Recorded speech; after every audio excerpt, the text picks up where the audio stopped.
Mouse, thank you very, very much. Thank you. Can I, before we start, hey, all the kids, you want to come up here and listen? Come on up here.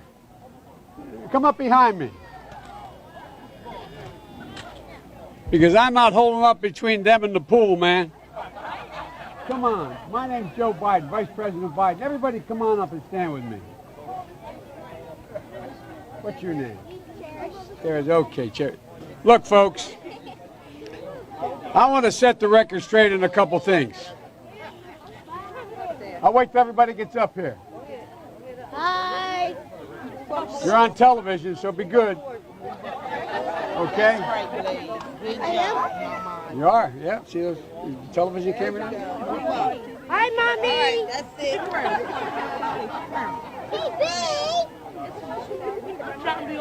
All right. Can everybody be quiet for just a minute? You're on TV, so you got to be quiet a little bit. Folks, look, I've received, because of the people of the state of Delaware, I've received an awful lot of wonderful honors all my career. The greatest honor was serving you for so long. But this does mean more to me than anything that's happened. My daughter Ashley's with me. My daughter Ashley got her first job down here at Kingswood out of school. She's a social worker. Bo is associated here. Anyway, the point I want to make is I owe you all. I owe this neighborhood. I learned so much. I was a kid from suburbia. I lived out in Mayfield in a split-level home with my grandpop living with us and in a 3-bedroom home with 4 kids, my grandpop. And folks, when it's a whole 100 years ago, but I was a senior in high school, and Przicki turned out to be a great athlete at the University of Delaware, but I was runner-up the state scoring championship here in football. I wasn't bad either. And but I wanted to get more involved. And I realized I lived in a neighborhood where I'd turn on the television and I'd see and listen to Dr. King and others. But I didn't know any black people. No, I really didn't. You didn't know any white people either. That's the truth. So I wanted to work here. And there's my daughter Ashley. Come on up here, Ash. And so what I did was I came down and I applied to the city of Wilmington for a job. And I was the only white employee here. And I learned so much. I learned that folks that I work with, like Spencer Henry and Lafayette Jackson and a whole range of people, Jamie Rolls, a lot of great people who are my fellow lifeguards. There were 13 of us. I learned that they treated me as an equal. We used to go in what was not as modern as that. We used to go in the key room at lunchtime after a free swim and sit on the floor because it was nice and cool. And remember Boom Boom Cannon and a few other guys that worked here as well. And we'd sit there and we'd talk, and they'd ask me questions because I really was the only white guy they really knew. And they'd ask me questions about everything, things that just startled me. I remember one time, I won't mention which lifeguard, said, "Do I have a jerry can, a 5-gallon can for gasoline?" And I said, "No, I don't." I said, "But what do you need it for?" He said, we're going down to see my grandmama in North Carolina. We can't stop at most gas stations. They won't let us stop at most gas stations. I learned a lot. And I learned that it makes a difference. This was the diving board area, and I was one of the guards, and there was a 3-meter board. And if you fell off sideways, you landed on the darn cement over there. And Corn Pop was a bad dude, and he ran a bunch of bad boys. And I did, and back in those days, to show how things have changed, one of the things you had to use, if you used pomade in your hair, you had to wear a bathing cap. And so he was up on the board, wouldn't listen to me. I said, "Hey, Esther, you, off the board, or I'll come up and drag you off." Well, he came off, and he said, "I'll meet you outside. My car, this was mostly, these were all public housing behind it. My car, there was a gate out here. I parked my car outside the gate. And he said, I'll be waiting for you. He was waiting for 3 guys in straight razors. Not a joke. There was a guy named Bill Wright, Mouse, the only white guy, and he did all the pools. He was the mechanic. And I said, what am I going to do? He said, come down here in the basement where mechanics, where all the pool filter is. You know the chain, there used to be a chain that went across the deep end. And he cut off a 6-foot length of chain. He folded up, he said, you walk out with that chain.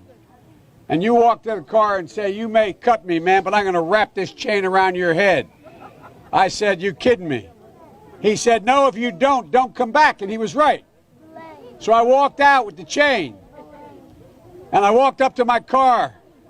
And they had, in those days, you used to remember the straight razor. You'd bang them on the curb, get them rusty, put them in a rain barrel, get them rusty. And I looked at him, but I was smart then. I said, first of all, I said, when I tell you to get off the board, you get off the board, and I'll kick you out again, but I shouldn't have called you Esther Williams. I apologize for that. I apologize, but I didn't know that apology was going to work. He said, you apologize to me? I said, I apologize for that, not for throwing you out, but I apologize for what I said. He said, okay, close the straight razor, and my heart began to beat again. I came down here because I remember the first bumper sticker I saw that made me aware when I was in law school. Proudly for Holloway. Proudly for your dad. First African-American state senator in the state of Delaware. Everything about. And by the way, you know, I sit on the stand and it get hot. I got hairy legs that turn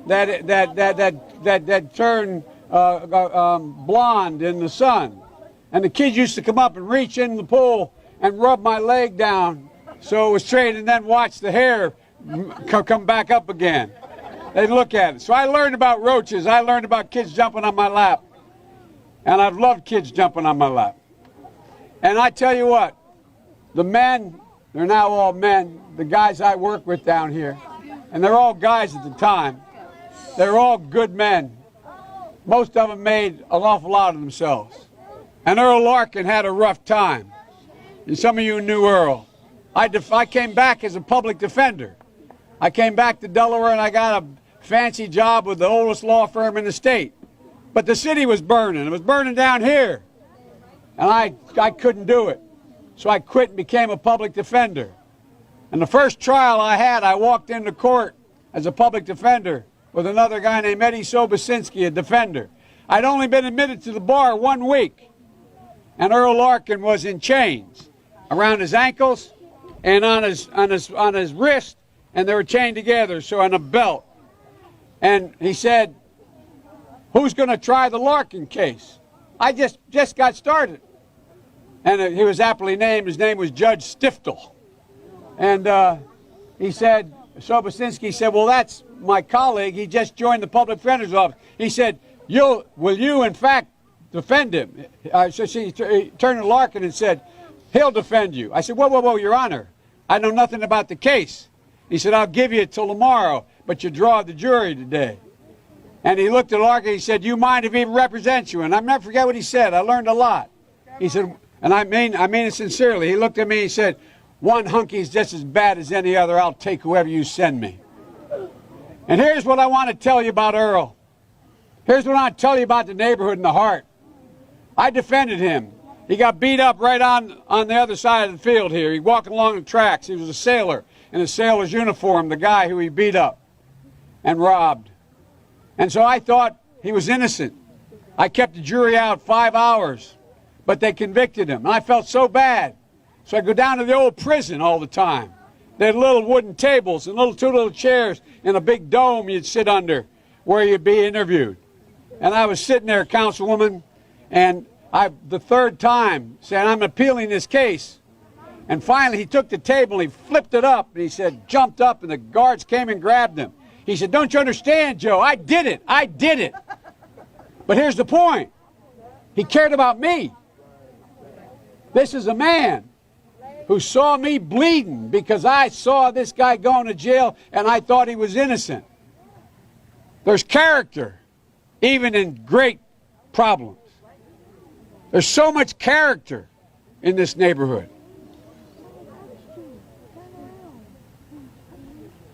There was so much character back then, too. So many people didn't get a shot. So many people didn't get a shot who could be standing right where Lisa's standing today a lot earlier, could be standing where I'm standing today. Let me end by saying, I was a pretty darn good lifeguard. Yeah, man. I taught swimming, too. And I remember going over, we used to play the other pools, and we played basketball at lunchtime, remember?